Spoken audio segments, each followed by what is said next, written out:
Well, everyone, the iPhone 16e is going to be that next iPhone that Apple's going to be making. It's either going to be the 16e or the SE4. They're basically the same phone, but just different, names. So what this particular iPhone could end up bringing, right? When it comes down to the release date, we're probably going to say that the release date of this particular device is probably going to be roughly around that March or April timeframe of this year. So sometime around this particular time this year, that is when we should expect this particular phone to go and come out. So we still have a little bit of time. It's not coming out today or tomorrow, but within the next couple months, that's when we should expect this update to actually come out. So that is going to be a really cool thing. I'm very much looking forward to that. So that is in and of itself going to be a really awesome thing that's going to end up happening here. So we'll kind of see what ends up happening, but that kind of covers it up on the release date side. On the specification side, this is also going to be slightly different. So we, again, don't know for a fact what's going to be inside of these particular updates and these particular phones, but what we could expect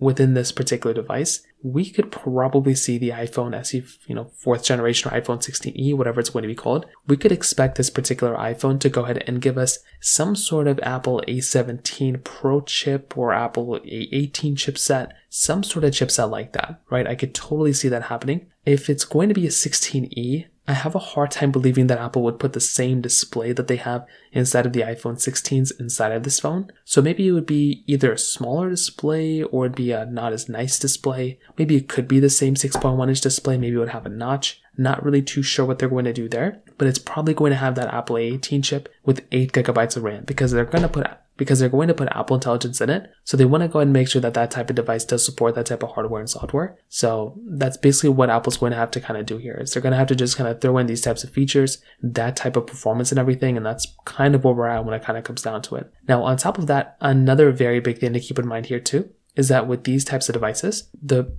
price tag of these types of phones is also going to be something that's going to be interesting. So when you kind of take a look at it like this phone is probably going to cost roughly around I would say $450 to $550. It's going to be roughly around there. And once again, if you are going to go through and pick up a device, it is going to be a really nice thing to be able to buy a phone that's going to give you that type of capability. And within this type of device, that's kind of where we're at. So from a price tag standpoint, that's essentially where we're at as well. And finally, when it comes down to how this thing's going to compare against the iPhone 16s, the iPhone 16s are going to be better devices for the most part, but the iPhone, 16e is still going to be performing fairly well when it comes down to it as well. So from that side, that kind of covers it up there for the most part. If you have any other thoughts or questions, please let me know in the comment section below. Hit the like button, that would mean so much, but definitely hit that subscribe button. More importantly than everything else, I love every single one of you guys. Hopefully I'll catch you guys in the next video. Peace out till then.